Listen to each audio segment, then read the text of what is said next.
Welcome to Confirmation Bias, presented by the League Ambassadors. I'm Ambassador Kenny Ken. Baseball is dying a slow death, and that's my confirmation bias. I'm Ambassador Junior Blue, and I wish black kids played baseball, and that's my confirmation bias. I'm Ambassador Dad, and the Baltimore Orioles are going to win the American League East, and that's my confirmation bias.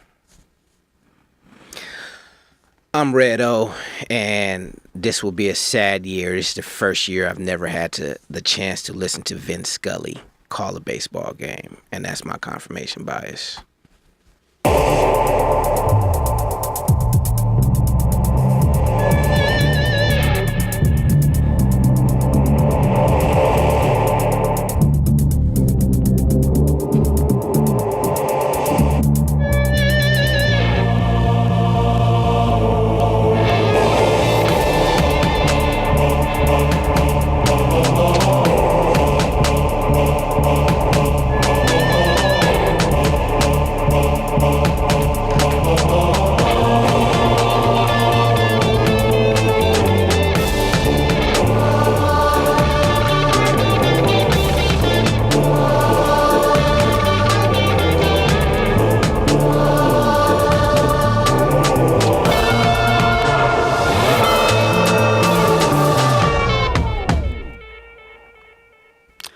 Welcome to Confirmation Bias, brought to you by the League Ambassadors.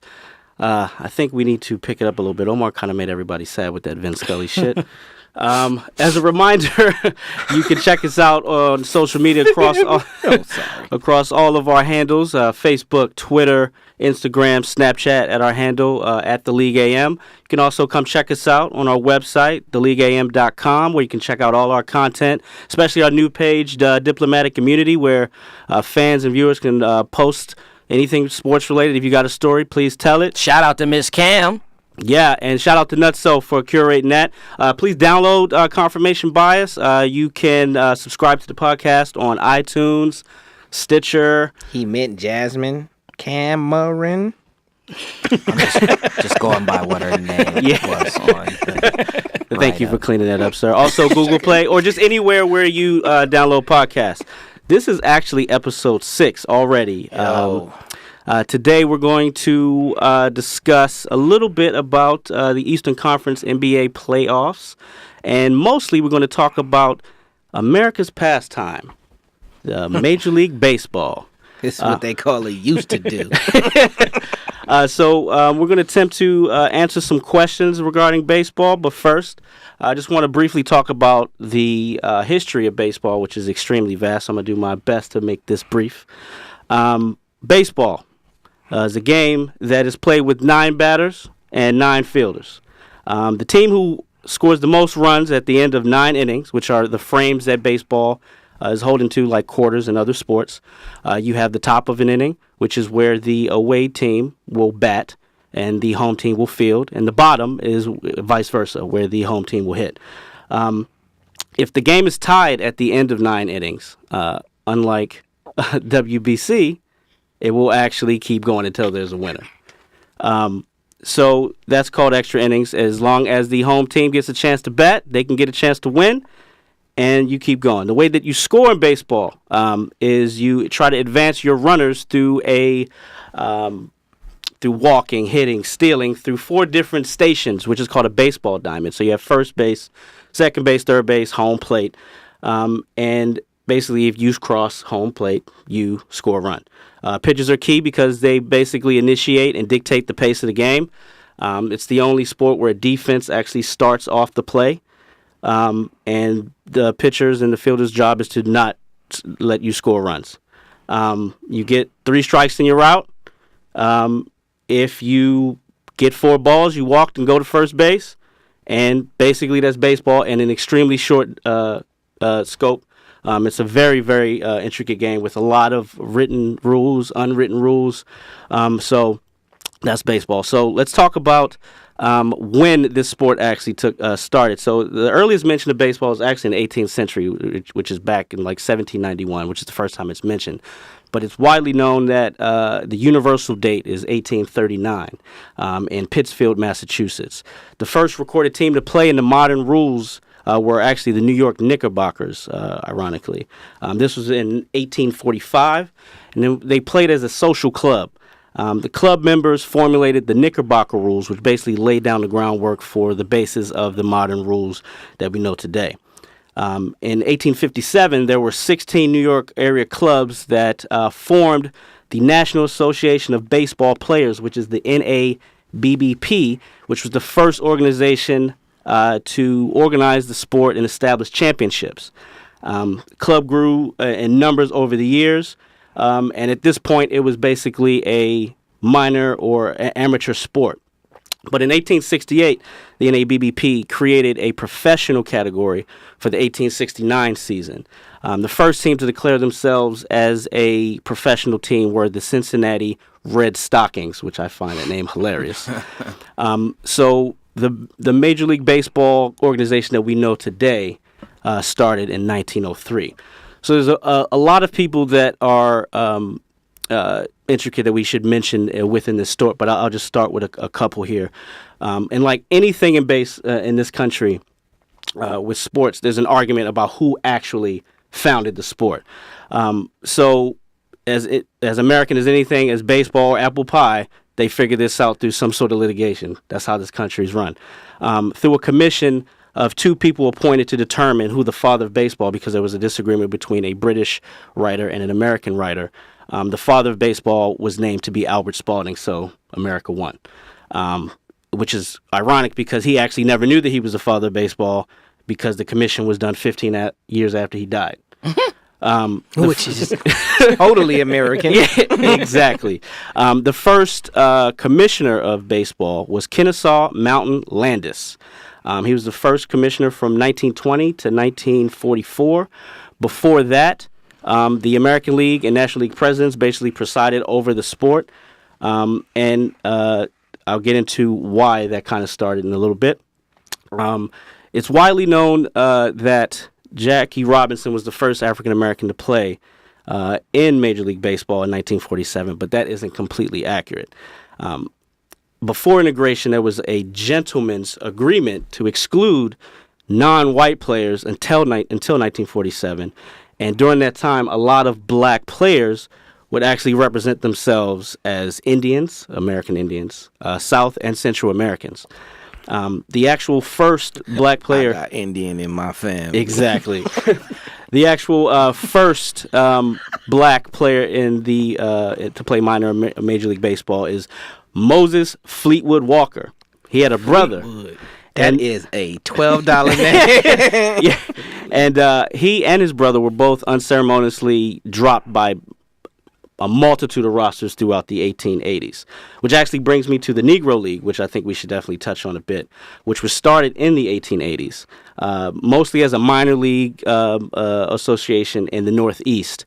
The first known game between two black teams was actually played in 1859. Now, we've heard of some of the other teams within the Negro League, like the Baltimore Black Sox and the likes, but a lot of these teams in the Negro League used the different iterations of the word Cuban, like the Cuban Giants or the Cuban Ex-Giants.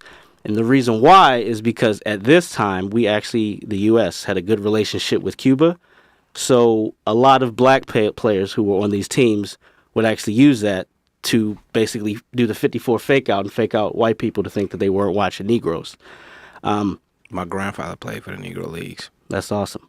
When integration happened in 1947, that basically dissolved the Negro Leagues, which was good for baseball, but not necessarily great for black America, because at the time, the Negro Leagues were the largest and most prosperous black-owned business ventures in America. Now, baseball in and of itself has a plethora of errors that we don't have enough time to actually cover. So I'll just talk about a few. We have the dead ball era, which was between 1900 and to 1919, which basically was the era where there were no runs being scored.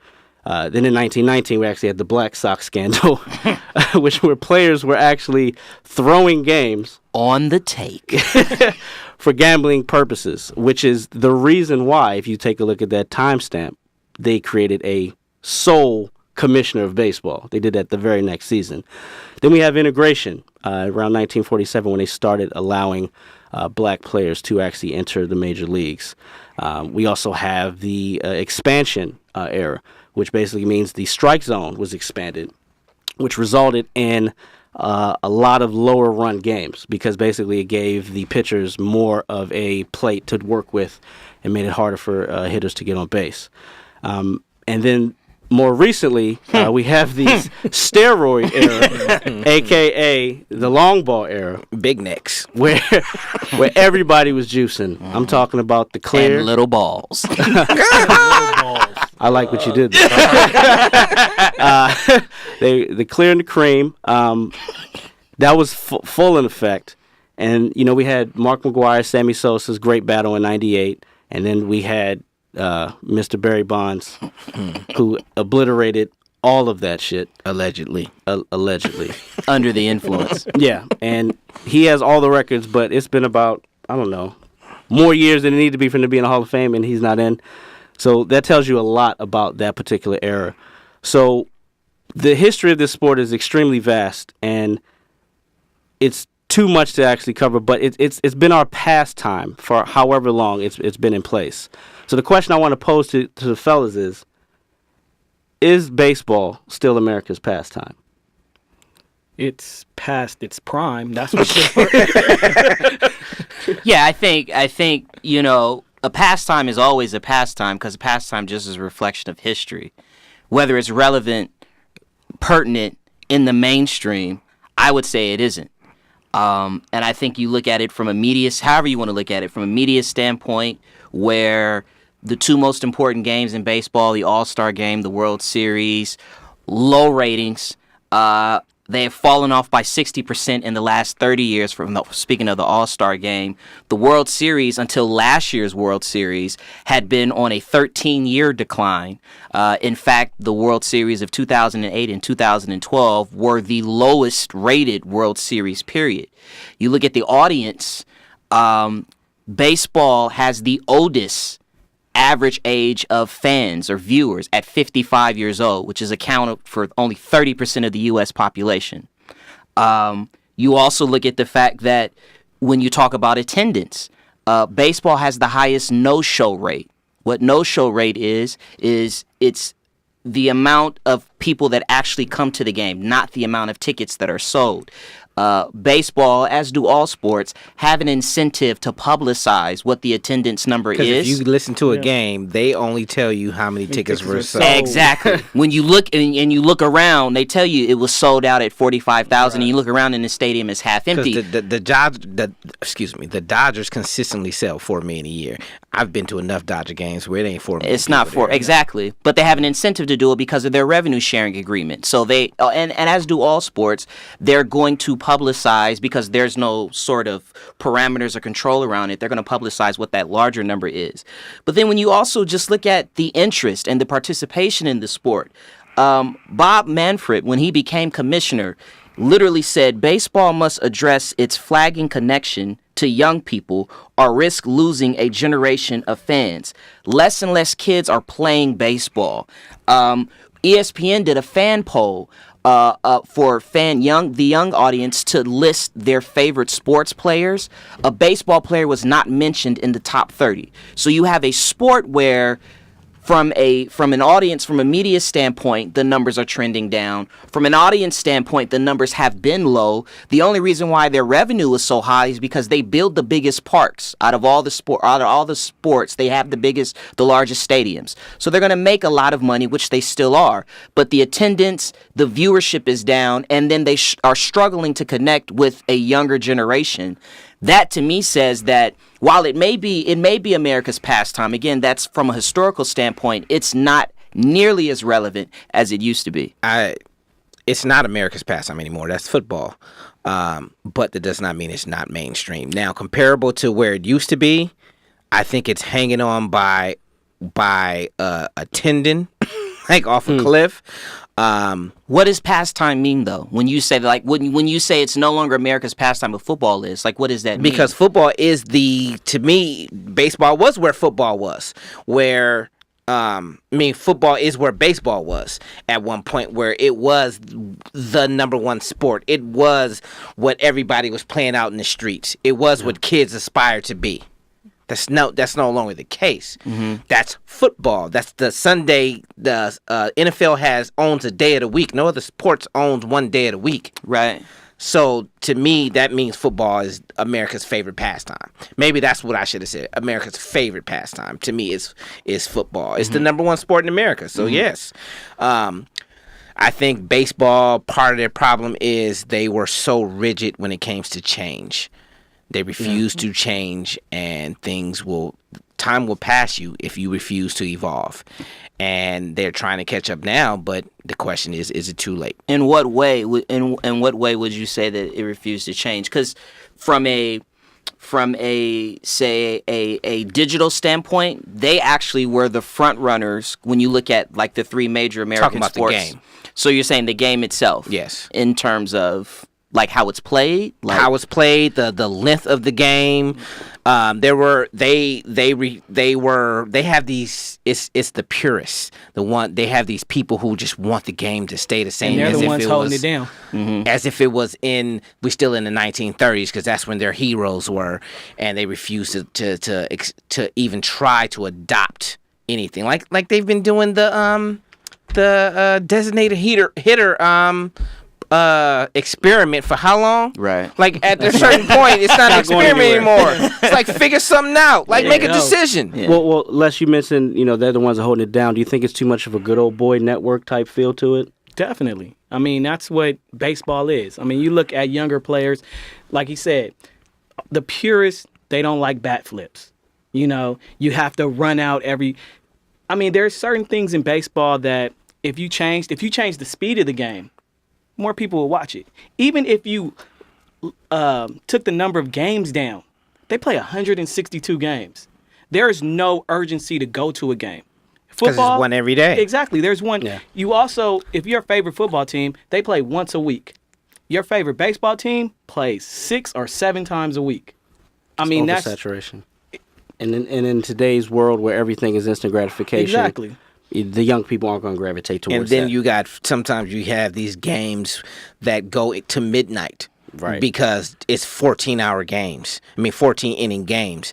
And it's just ridiculous. So with these critiques, how would you still classify it as mainstream? I think it's still there. Doesn't mean it's not at the bottom of it. 20 years from now, though, it's still mainstream. Definitely, I don't even know if 10? 20 years. 10? Like I think it is because I think it is. I think they recognize they have to do something, because if they're paying attention, they know they have to do something different. Right. Problem is they recognize it a little too late, and I'm just not sure if it's too late. But it also is becoming more popular around the world. The World Baseball Classic, and we have an influx of international players now. That feels a little desperate. Yeah, it does, and I'm glad you guys mentioned the international field, because the next question I want to ask you guys, who is the international icon or the Michael Jordan of the sport of baseball? So when we looked into this and we discussed this, a lot of us had one person, which I thought was interesting, but one of us did not, and I can't even argue with that person, but I'd like to know more, because I'm guessing it's me. It is you, sir. It is Kenyon. Who's your Michael Jordan? Looking at you. We was all looking at you.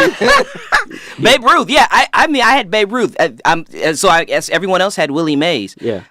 Babe Ruth was the first superstar of baseball. Like, he was the first of all, baseball is old as fuck, but he was the first player where you not only was interested in what he did when he was performing, but his lifestyle stood out, and it carried, like, he how drunk he was. He represented, well, that's it. In fact, in the same way that Michael Jordan, I would say the 90s specifically would be the era where Michael Jordan was a representative of the culture. Babe Ruth was representative of the Roaring 20s. And that's to say nothing of what he produced on the field. He was transcended. Baseball Almanac, they did a ranking of all baseball players based off of sabermetrics, which is fairly new. Like, that's only been in the game within the last 15, 20 years. Babe Ruth was the number one player based off of sabermetrics. So his productivity was transcended. And then he was dominant. He dominated baseball. He started off as a pitcher and was a great pitcher, and then he transitioned pitcher, and then transitioned to be one of the greatest hitters in baseball. Right. And so when you talk about That's Michael, because all the other good pitchers were on his team. He faced raggedy pitchers his whole They were playing career. in the Negro leagues. well, I mean, that's fine, but production is still production. And Yep. when you talk about Michael Jordan, it's not only what he was able to do on the court that made him the icon, Because as he you played said. against great competition.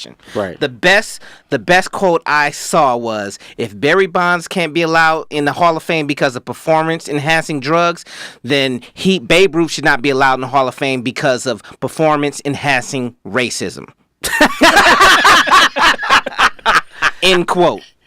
That's funny. I think that's a very good point. I mean, you have to look at the era that he played in, which is the baseball's golden era. So he gets a lot of the attention for that, and rightfully so. I mean, he could have gone in as one of the greatest pitchers ever. Exactly. But he, is one of the greatest hitters ever. But because one of the reasons why I picked Willie is because I think he was a better all-around baseball player. Right. And he played in a different era. So I'm assuming that you guys had the similar idea. Yeah. Not only was he one of the best hitters in the history of baseball, he also was the best defensive center fielder and one of the best defensive players of all time. If I'm not mistaken, he is the only player in MLB history who's a part of the 2020 club, the 2020-20 club, the 2020-20 club, and the 30-30 club. Like, he's just set records. Yeah. And the thing is, when I don't want to say it's unanimous, but when you dig into his history, like the players, the writers of the time, they all say just the eye test, regardless of stats, was the best player they ever saw. Right. So, moving on from the best player or the Michael Jordan, we have a question we like to ask: who's the Biggie Smalls of a sport? Meaning someone who had a shining star that burnt out fast. And for this, we all had different answers for this. So I thought Not that was all of us. Yeah, we did. Yes, I we thought did. you two. No, had- we two had the same. No, No. different. Oh, you They're changed? Same. Yeah. That's nice. I was going back and forth. Yeah. You So- a motherfucker. So Wait a second. You a motherfucker. I know what we talked about. we all noticed that Chef Kev isn't here today, but he wanted to give a shout out for his Biggie Smalls, as Denzel's character in Fences would be Biggie Smalls. So I thought we should mention that. But I'll start with you, Les, because I think yours is more recent and very interesting. Who did you have as your Biggie Smalls? I had Jose Fernandez. Like, think about think about this. He was 20 years old in 2013. He becomes an All-Star, wins Rookie of the League. In 2014, 2015, he missed most of the season with injuries, Tommy John surgery. 2016, he comes back. Once again, he's an All-Star. Both years, he's leading the league in strikeouts per 9 innings. What happened after that? What? Just like Biggie at 24, he died. No, how? Sometimes that life get to you in Miami. Sometimes that life gets to you. in Miami 99. Everyone else. Oh, Exactly. Motorboat life ain't no joke. I mean, it's just crazy that they 24. Both of them died at 24. Yeah. Jose Fernandez. That's interesting. That- I didn't see that coming. That's Yeah. not who he had at first. He hit me on the side. On the side. You know, sometimes it's baseball, curveball. You know? Hey, I went back and forth too. so. You did quite a few times, but you did finally land on someone. Who was your Biggie Smalls, Omar? It was Sandy Koufax. Now, he is, to this date, the youngest player in the Hall of Fame because he retired at 30. The kid was, How many years did he play? I want to say his whole career was 11. 11. But he met his puffy on his 5th year. And I'm gonna say, and there's a reason why I say that. It was one player who he had a conversation with. You know, Biggie met Puffy and he blew up. And everybody in Brooklyn knew who Biggie was. It wasn't until he met Puffy where he blew up. It was he was a regular pitcher because he tried to overpower everybody. In his 6th year, right before the season, he talked to he never mentioned the name of the player, but he told the story, and they just told him to just stop trying to overpower people and outthink them. And it was a wrap. For 6 years, he was the best pitcher in baseball, not even close. Yogi Berra said, I see how he won 25 games. What I don't understand is how he lost 5. That's definitely a Yogiism. Yeah, he from 61 to 66, he won 3 Cy Youngs, 5 championships. And to me, the most remarkable thing was he had, I want to say, in his last 2 years, 65, 66, he had 26 wins, 27 wins, but he played in extreme arm pain every game. Yeah. The only reason why he stopped was because the doctor told him he would lose the use of his arm if he kept playing. Kind of need that. For the rest of your life. He stopped his last year with 1.72 ERA. That was his last year at 30. Wow, that's amazing. Before I kick it to Kenyon, I'm surprised that none of you LA folks didn't pick Crenshaw's very own Mr. Darryl Strawberry.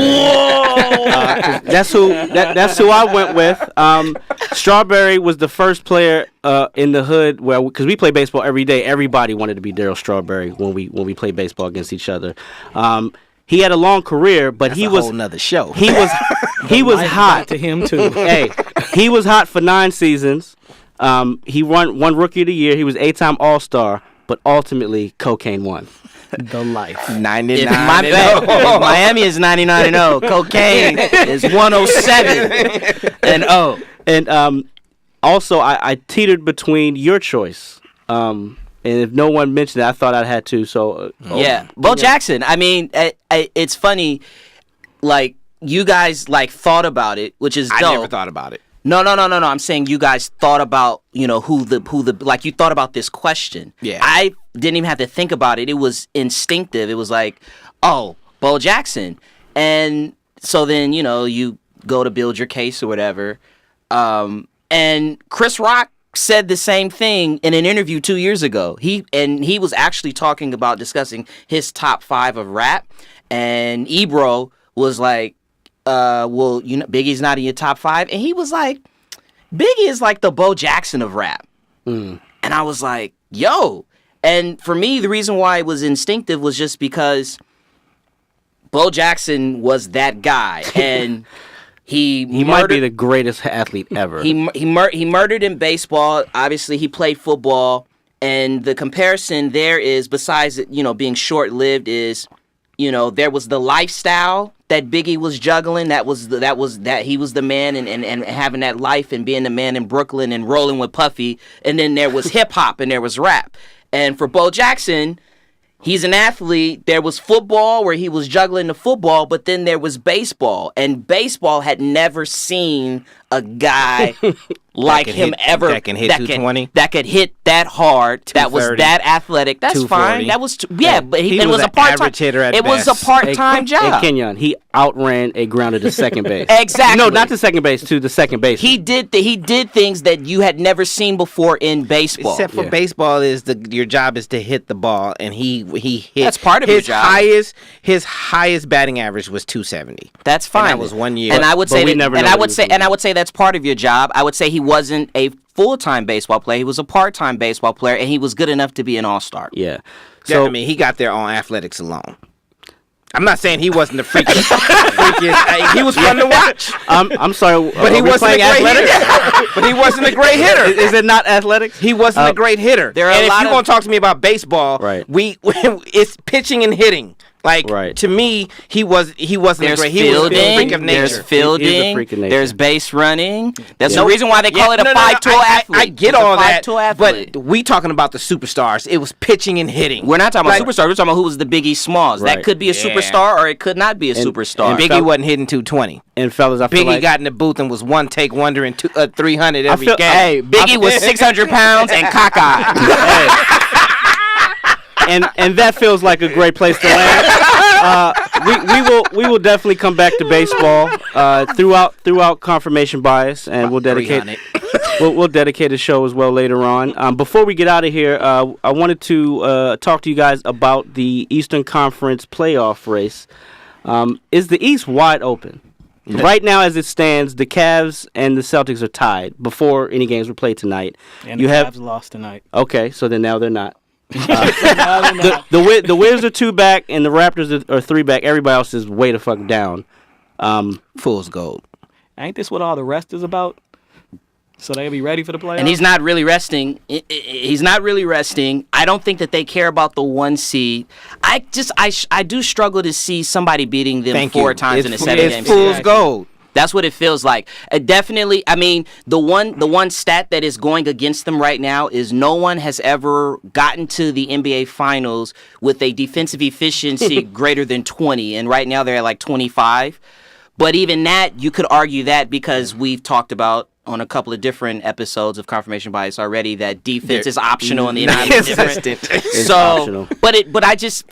Yes, the Eastern Conference theoretically is open. Teams should have hope, but I don't know. Seeing them lose 4 times in a 7-game series, I don't see it. I think it comes down to the fact that the teams below them don't have the experience to put people away in a series that matters. And that's what you and that's none part of nobody has more experience than LeBron. And that's what's part of being able to win 4 times in 7 games is sort of that experience. Although I will say the one X factor, and I think this is probably the first time someone could ever say this about a team LeBron has been on, he's not the key to them getting back to the finals or even repeating. It's Kyrie Irving. Yep. Kyrie Irving is the new sheriff in town. And he knows it. And he knows it. He definitely knows that the kid has been balling out of control. Well, that's it for today, folks. Before you go, there's no diplomatic immunity, but I do have a question, guys, on our way out of here before you take it, Devin. We're not talking to any fans, but you think Mike Flynn would qualify for diplomatic immunity? Send him the submission form. Ooh. Me first. Y'all handing out immunity? Me first. I'm in line. That is fantastic. And his lawyer said he got a story to tell. Lawyer was rapping today. Hey, so tell your story on our website, right? The League AM. Look at us, Mike. Thanks for joining Confirmation Bias. Again, check us out on all social media. Again, that's Twitter, Instagram, Facebook, Let me see if I can get it right. Snapchat. Europe. Almost. And don't forget our own website, theleagueam.com. Please check out Diplomatic Immunity. Please share on social media. Liking is cool, but sharing is caring. And let us know if your bias has been confirmed. Check y'all next week. Yes!